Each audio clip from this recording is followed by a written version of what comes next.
This is House Planning Help episode 316. Hi there, I'm Ben Adam Smith, and this is the podcast for you if you're interested in self-build or retrofit. I'm exploring what houses we should be building in the 21st century and try to break down the major roadblocks that may get in our way. Having said that, actually today is slightly wider. We're zooming out because Lloyd Alter from Tree Hugger is my guest today, and we're discussing his book, Living the 1.5 Degree Lifestyle. So it's going beyond housing today. We will talk about houses, of course we will, because he used to be an architect. He was a real estate developer, a prefab entrepreneur. He now teaches sustainable design at Ryerson School of Interior Design, and for many years has been writing at Tree Hugger. So we'll be talking about his book.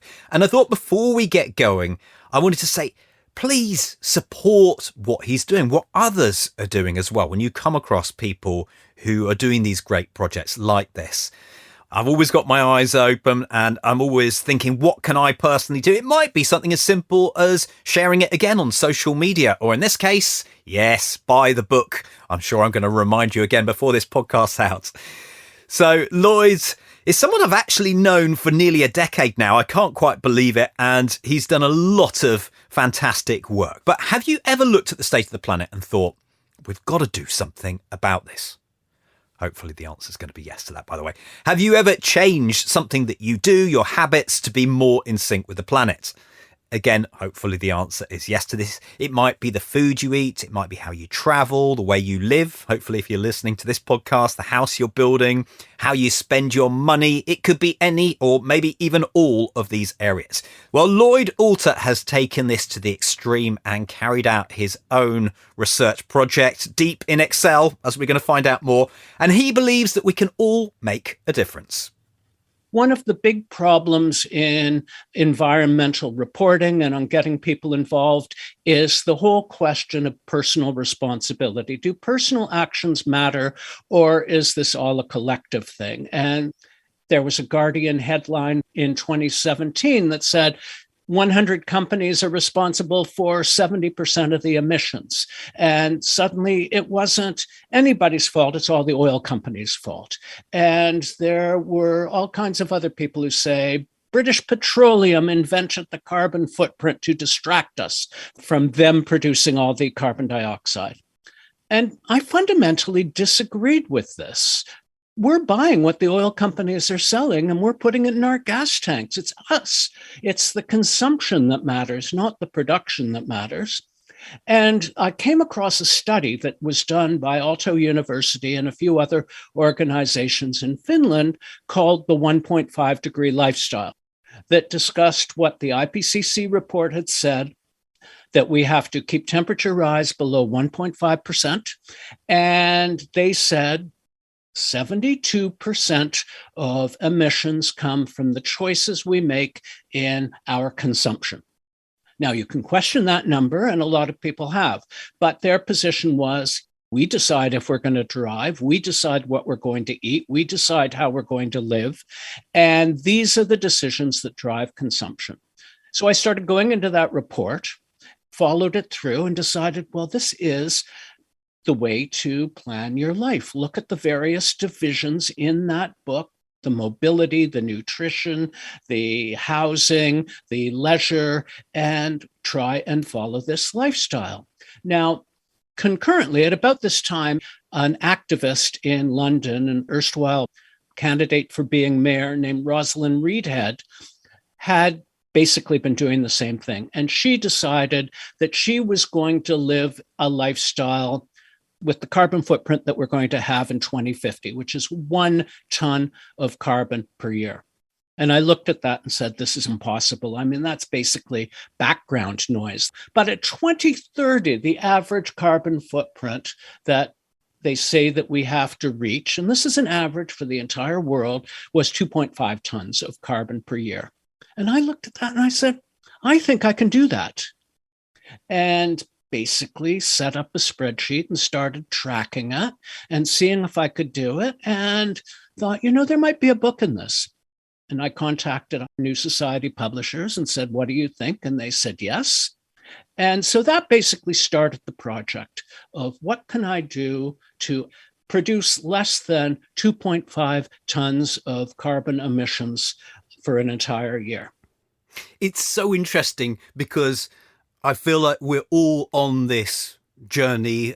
A lot of us collectively are worried about the state of the planet and the environment. And okay, I haven't written the book, but I am constantly looking at my life and what I can do. And one thing that I think I should mention from that introduction that you did is, are we not just caught in the system? You're almost born into where you are in the world and this system, and you've got to now crawl out. Because one of the big factors I know that you mention in the book is almost where you live. And you're in the middle of Toronto, which sounds like a perfect place. Well, it's not a perfect place, but it's certainly much better. You're absolutely right that we are caught in a system not necessarily of our making. And when you want to make personal changes, it happens to be easier in some places than another. I happen to live in a location where they closed all the coal-fired power plants.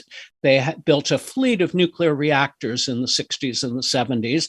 And I'm 100 kilometers away from Niagara Falls, the biggest hydroelectric power generation place in the world.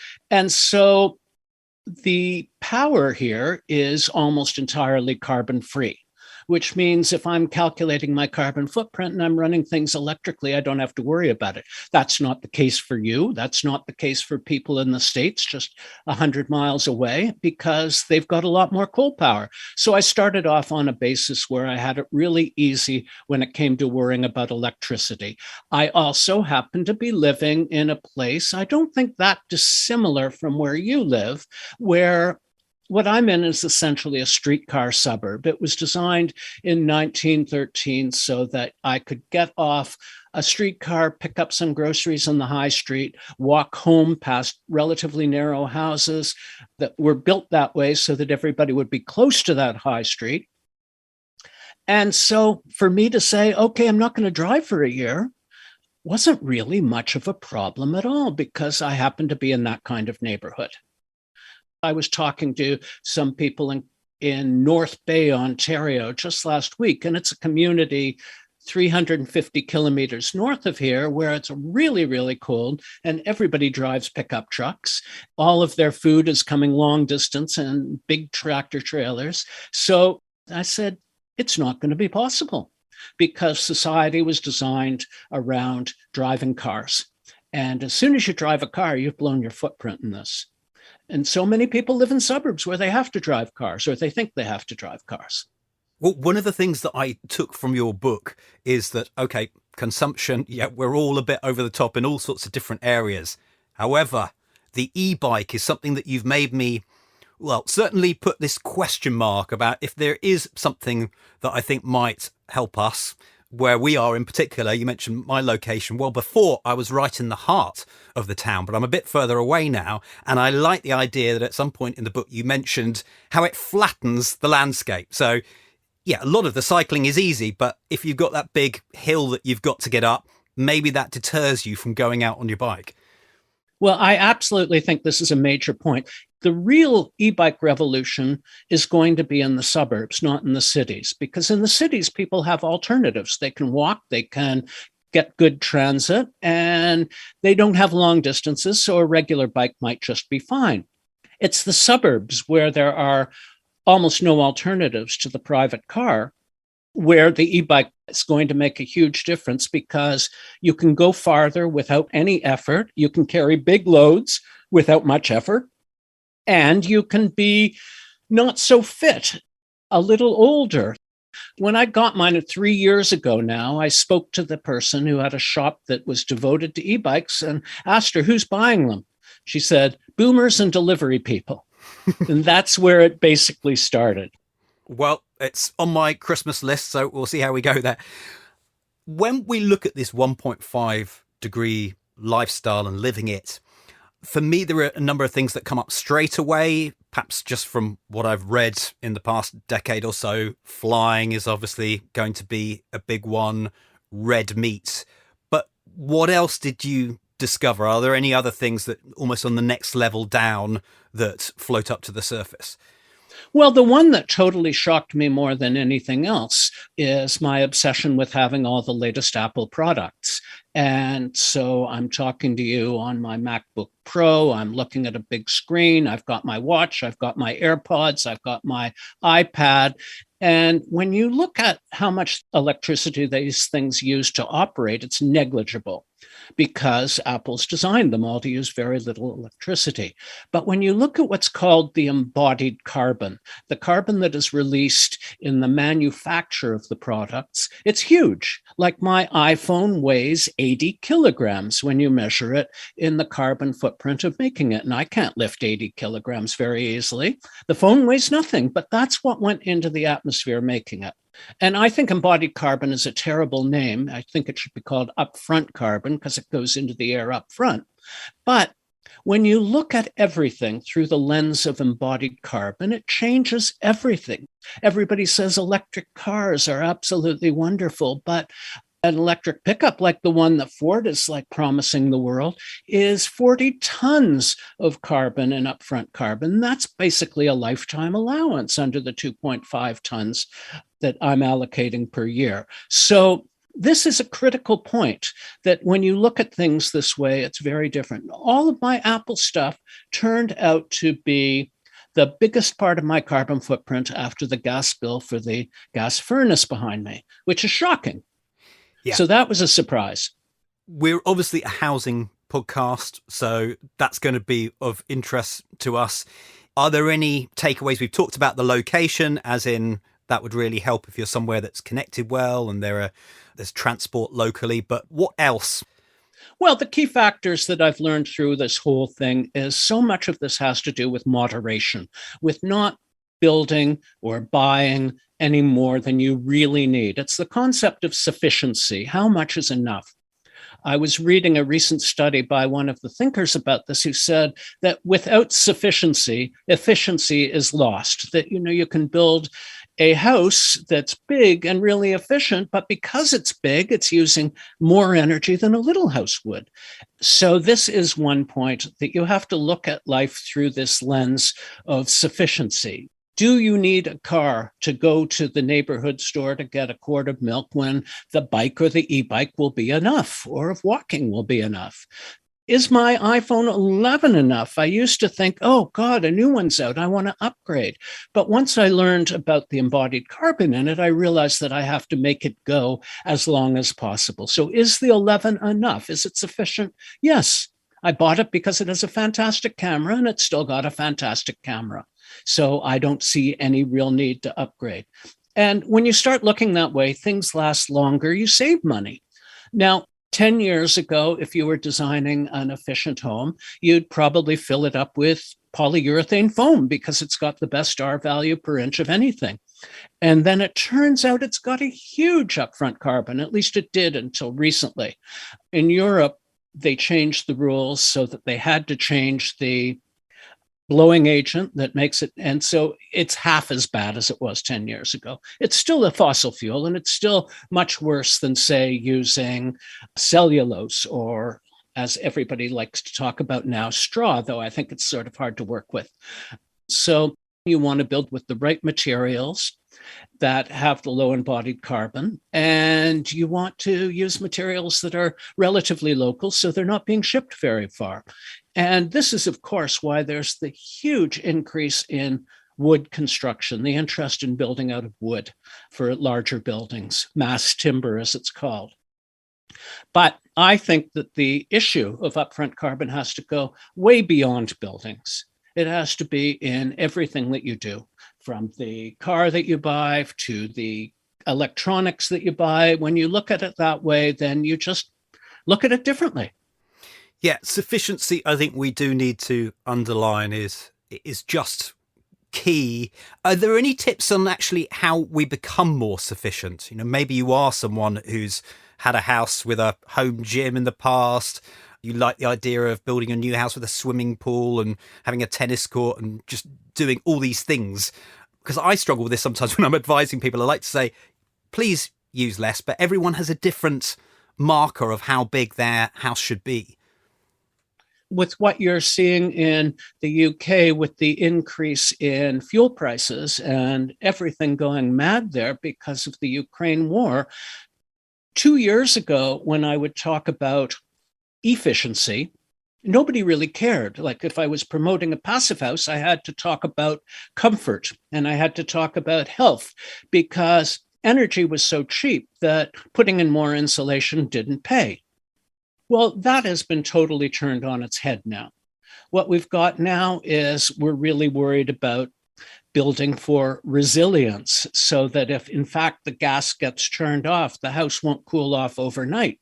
So you want a house that's got lots of insulation. You want a house that uses as little fuel as possible because of all these crises that we're having.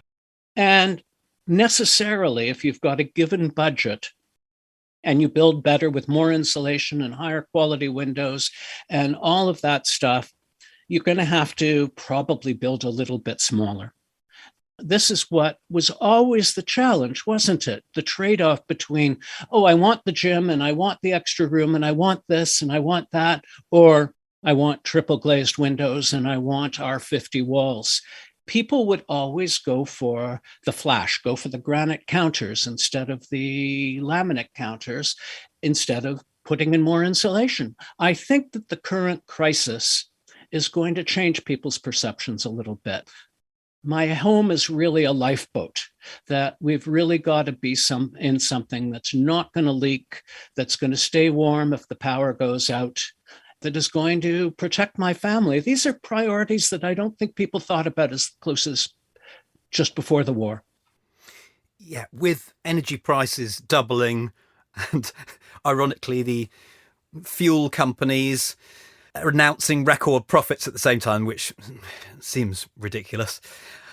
Maybe this is a good point to talk about our money and how we spend it. What did you discover about the money that you were paying for various things, and is there a better way that it can be used, or how every time we go to the pay button we think, what else could I be doing?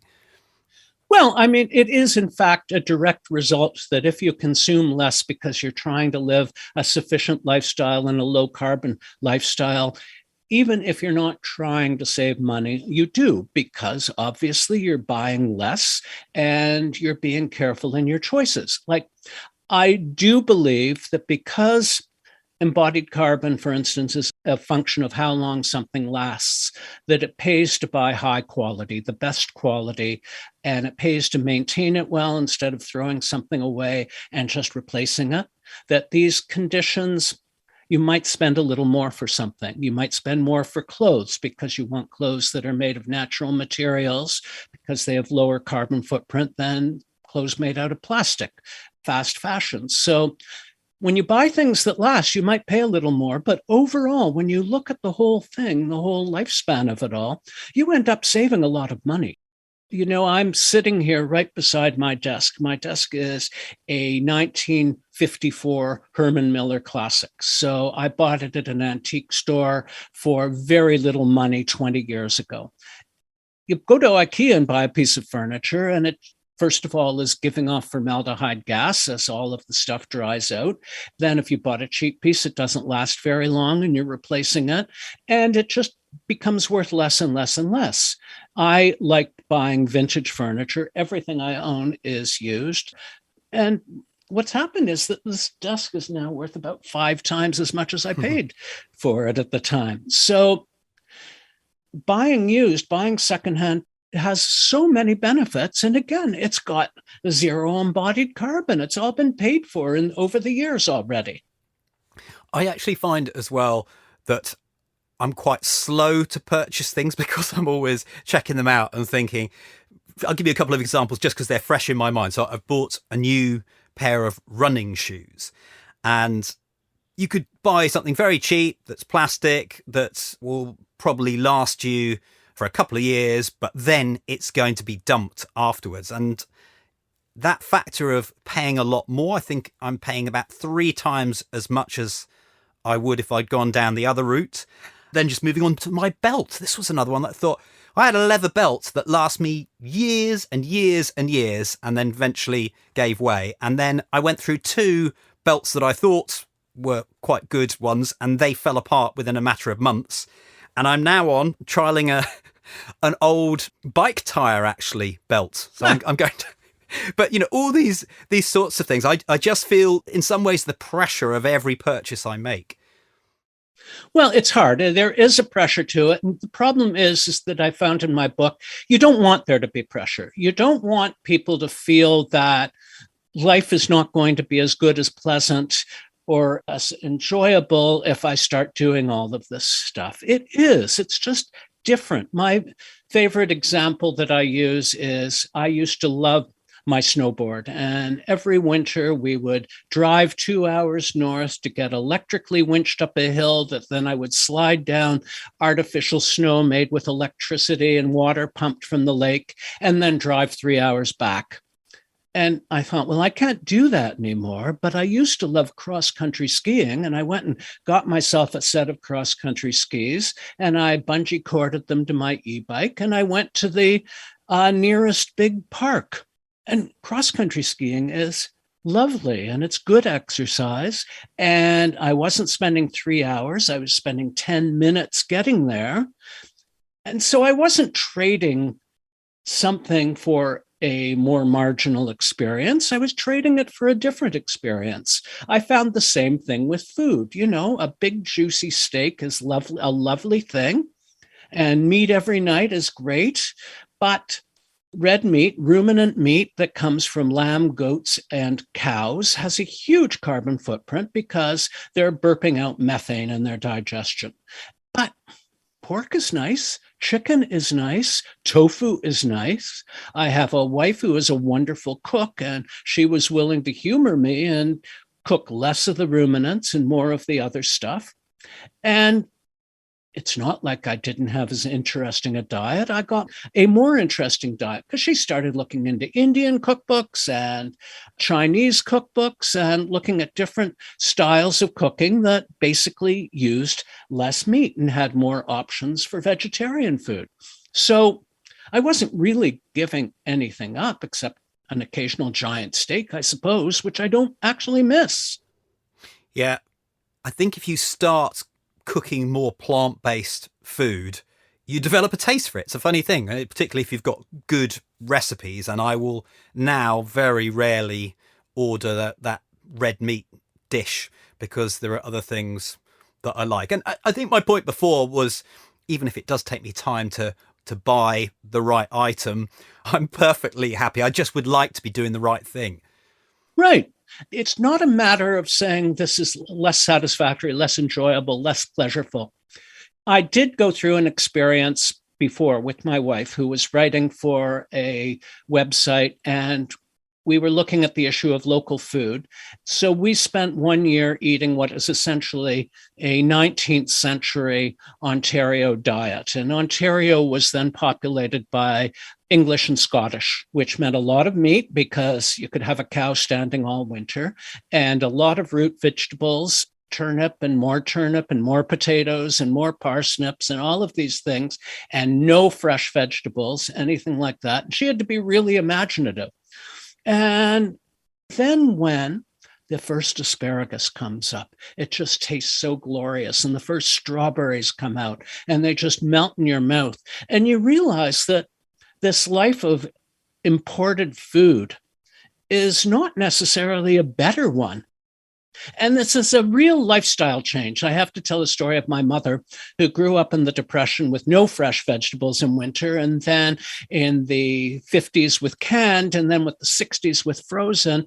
Whenever I would go to her house in the middle of winter, there would be fresh asparagus. And I said, Mom, this is flown from Peru. You should not be doing this.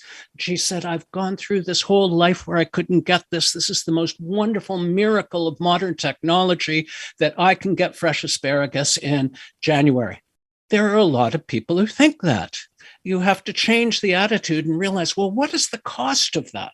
She didn't care, but the cost in carbon of living that lifestyle, instead of let's have something local and we'll wait for the fresh stuff to come. You can enjoy that life as much as the one that you're getting all the air freighted food. We're also experimenting, as we've had time now that we finished the house, to start growing some more vegetables. And yeah, you don't have to go miles, do lots of extraordinary stuff. Life can be simple and have a lot to cherish. The thing that's going to kill me, this is the one thing about writing my book during the pandemic, is that it wasn't very easy to travel. And the thing that is going to kill me in all of this is flying, because we don't have the options that you do in Europe and the UK of taking decent trains. The last time I was in Europe, because I get asked to lecture every year at this conference in Portugal, I went up to Porto and I took a tour for the day, and everybody else who was in my group had just flown in from London for the weekend, that this was a very common thing, that you're not going to take a train because you only have a weekend, and the Ryanair and the EasyJets are so cheap for you guys that everybody just hops on planes like this. I don't know what we're going to do about that, because flying, I had to fly to New York to meet the new boss when our company got sold. And that 130-hour trip to New York had a month's worth of carbon footprint for me. So this is going to be the hardest thing for people to adjust to, because travel is wonderful and we're just going to have to change the way we do it. You know, no wild little weekend trips, but maybe you pack them together, take 2 weeks, go somewhere and really enjoy it, and amortize that flight over a whole year worth of carbon. So going back to this year that you spent, do you think there's lasting impact of the journey that you went on in your life? Absolutely, yes. I now, when I get in a car for any length of time, get really uncomfortable. I mean, this is even with my wife driving. I hardly drive at all anymore. I just find this is such a waste of time. I'd rather be on my bike. Even in the middle of winter, I thought, do I want to take transit? No, I still have lingering fears because of the pandemic. I'm going to bundle all up and I'm going to get in my bike. And I had studded tires on it to get through the ice. I can't imagine getting my snowboard out and wanting to spend 3 hours in the car just for a bit of recreation. So I think some of these changes are going to be permanent. I know that the issue is probably going to come up in November, and I'll be asked, will you come to Portugal again? Because they love having me speak at this particular Passive House conference. And after doing it 2 years virtually, I think, am I going to get in a plane to go to Portugal? That is going to be the real test. But you've also got your sister over here, which is Yes. another incentive to come over. What about for other people? I think this has been a fantastic exercise, total eye-opener, but you've been through it, so you've had the benefit of the exercise. Is there anything we can do? We can obviously read the book, but is that the same? Do you think that will give us the same experience? Well, I have had many, many people, much to my surprise, saying how much they loved the book, how much they hadn't thought about these issues at all, and how it's changing the way they live, because they frankly just hadn't thought of the issues. They would agree that if the single biggest thing that you can do in your diet is give up red meat, they said, that's not so hard. The other thing that they got is that you don't have to be doctrinaire. If you really do like a steak occasionally, have it occasionally.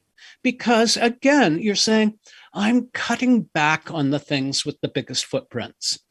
And if you take that attitude, that you can amortize things over a while, which is what I'm going to do with travel. You know, if I'm going to travel here, I'm going to cut back there. And this is the thing people have said to me most of all. I can't tell you how often now I think, oh, I'll just take the bike instead of driving. That people are just doing it more because they're realizing the footprint of it. I've had people say, we've sold the second car. We're down to one car and we got an e-bike for using the other time. So people are making changes. I think the most important change that comes out of it is that we've got to get away from this stupid thinking that personal actions don't matter. because they do. Personal actions set an example for other people as well. If they see you're doing it, then they do it. My favorite example, my favorite parallel is following what happened with smoking. Everybody used to smoke everywhere, and a lot of people did smoke. And then it came out that it wasn't very good for you. But what changed? What got smoking to drop so much? There was a combination of government regulation and limiting where you could buy them. There was taxation, which really raised the price of it. But then what it really made, I think, one of the biggest difference was social pressure. And I really hope that what's going to happen with carbon will parallel that. People will realize that secondhand exhaust is like secondhand smoke was. And so if you're driving a gasoline car, you're poisoning your neighbor. And your neighbor with carbon, unlike cigarette smoke, could be a neighbor on an island in the South Pacific because the stuff spreads over the whole world. I do wonder sometimes whether we're going to have to get more deliberate as a world. I've been waiting for the opportunity to talk about population, and particularly Western lifestyle population, because that's what does the real damage. But we're doing all this good work. Let's say more and more people do it. But if the population is rising anyway, when it doesn't seem like it's going to come with many benefits, in fact, I find it very hard to see how it's not going to damage more habitats and so forth. But we need to get more deliberate about, well, we need to protect this rainforest. We need to divide up land use, because otherwise I think we're destined to choke ourselves, are we not? No, I think that worrying about population is one of the big diversions. We're going through what's called the demographic transition. Every country, when it gets wealthy, the population, the birth rate drops. I mean, England, Canada, even China now, nobody's at the replacement rate in terms of having kids. If you look at the countries that have populations growing dramatically, their carbon footprint is negligible. They're living now below the 2.5 tons per year because they don't have any money to buy anything. So population isn't the problem, it's distribution. I mean, the top 10% of the population is putting out 49% of the carbon, according to Oxfam. The top 1% is putting out 15%, and all of us are in that top 10% in the northern and the Western world. And so as an aging baby boomer, I can tell you the biggest worry we're going to have is that there's not going to be enough nurses. There's not going to be enough care workers. There's not going to be enough people to do these things because of what's happening with population. The problem isn't population, it's wealth. It's inequality, and it's the Western world's consumption. All right, then one more thing. What about those people that they're hearing what we say and just choosing to ignore it, or maybe they're not understanding how serious this all is, but they're going to live however they want to live until the such and such hits the fan? This is a problem that we have to face all the time, that there are people who make a business of actually ignoring or denying it. You've got a whole zero carbon working group that says we shouldn't be doing this, trying to cancel everything. You've had David Cameron, who got rid of the green crap, I think was his favorite thing, and put you in much of the position you have. You have the Republicans in the United States who don't believe in this and would rather pump more gas as the solution to every problem. You have them everywhere. First of all, the fossil fuel companies are very, very wealthy. And basically our economy has been built on fossil fuels. This is what makes it work. This is why we've had the boom that we've had in the last 50, 100 years since the Industrial Revolution, is turning fossil fuels into money.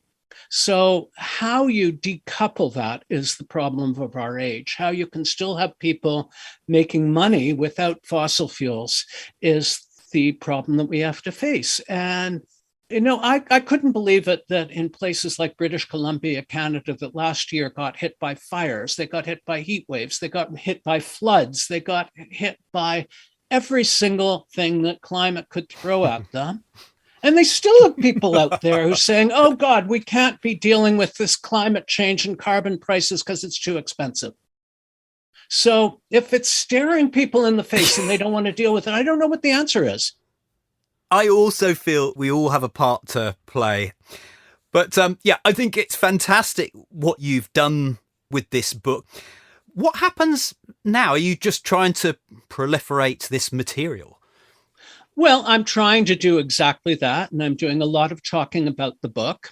I'm thinking about my next book, which will likely talk about what I said earlier, that when you look through the lens of embodied carbon, everything changes. So I might just write about everything that way. And do you know how much this thing you're doing weighs, and put everything into these terms of the weight of carbon? Will be an interesting exercise. People are obviously getting concerned about it. I mean, if you go on the Apple environmental website, you can get detail on every product they make. Unilever is now promising carbon labels on everything that they sell. The EU is beginning to talk about demanding labels and information on every product in terms of embodied carbon. So I think that there's progress coming, and it's a movement I want to keep pushing and working on. Now, I'm aware in my own life, for example, that I have tried to refine as I've gone along and as I've learnt things. But do you think there can still exist certain blind spots that you have that someone else might see in your lifestyle? Or do you think you pretty much covered your carbon footprint? You've looked to analyse your life enough? There are lots of blind spots. And the biggest blind spot I think that I have is the blind spot of privilege. I won't say arrogance, but privilege. That I started this project. I am a boomer of a certain age that was able to buy a house for what would be considered a joke price now. You can't buy a condo parking space for what I bought my house for. I had a lifestyle that I could adapt and change because I had the money to do it. I have an internet-based job, so I don't have to figure out how to drive to the factory. When the pandemic came, I didn't have to go through any terrible shock or anything like that. My life continued. We have to always be careful not to get caught up in our own privilege. That it's easy for me because I know for someone who's poor, I know for someone who has to spend an hour driving to some hospital where they're a cleaner, where they have to feed their kids with the cheapest food from the store, they don't have the options that I have. That's the hardest thing that we all have to look at, is not to think, well, the example that I'm setting is something that works for everyone. We have to change society to the degree that the structure is there so that people do have choices, that they don't have to choose between food and heat in their houses. We have to make it more equitable and more fair. And I think that's my blind spot. Yeah, very good point. Well, I would recommend that if you haven't read the book already, certainly get a copy. I've got one for my dad as well, who I know enjoys this sort of thing. So I'll have to check up with him and see how he's getting on. But we'll put a link in the show notes. Lloyd, always fun to catch up with you. Thank you very much for sparing time for us. It was a pleasure. Head online to take a look at the show notes that accompany this session, houseplanninghelp.com/316, where you can review the main information again in our summary. We'll link you to Lloyd. We'll point you to somewhere you can buy the Living the 1.5 Degree Lifestyle so you can get stuck in and get all the detail and the full story on how he went about things. If you've got a comment or you'd like to ask a question, you can do that within the show notes or on social media. We'll provide you with all the links, houseplanninghelp.com/316. And another place, actually, we could be talking about this is our free Facebook group. TalkSelfBuild.com is the way to get there. It'll just be a nice, easy thing to remember. Our free Facebook group, TalkSelfBuild.com. Let's finish on a Hub update. The Hub is our membership community that we run alongside House Planning Help. designed specifically if you want to take the learning further, you want to enjoy some of the videos that we have produced over the years, because we've put a lot of resources into this. We've got courses, we've got live training with guest experts. You can chat through your project with me in our regular office hour calls. You can network with like-minded folk in our private forum. We've got the works. But yes, the in-depth video case studies, these are when we followed entire builds all the way through, filming and then chopping it up into different segments. So they're normally 10 to 15 minute videos. Each build probably has about 20 chapters to it. And we've added a new chapter to our retrofit story. This is the Kimver passive house that's, I would say, about midway through as we're looking in our videos. So retrofitting heritage buildings comes with a lot of challenges. And in order to preserve the look of the house from the street, an internal wall insulation strategy has been adopted on this project. If you're going down this route, you've got to be so careful with moisture because you don't want any interstitial condensation. So we talk about that, but also have a look at a product that they're using to make sure that it is all breathable. And this is a lime and cork product called diathanite, and it's being plastered on. There's going to be wood fibre insulation going on top and another lime plaster. Really interesting episode. I would almost say this is the pinnacle of the retrofit. This is what the moment we've all been waiting for, the lime plaster going on. So yeah, that is what we offer in the hub, houseplanninghelp.com/join. Come and find us. Next time, Kit Knowles from Ecospheric is my guest. We'll be looking at pushing the boundaries when it comes to sustainable design. That's your lot today. Thank you so much for being there. The House Planning Help podcast is produced by Regen Media, content that matters.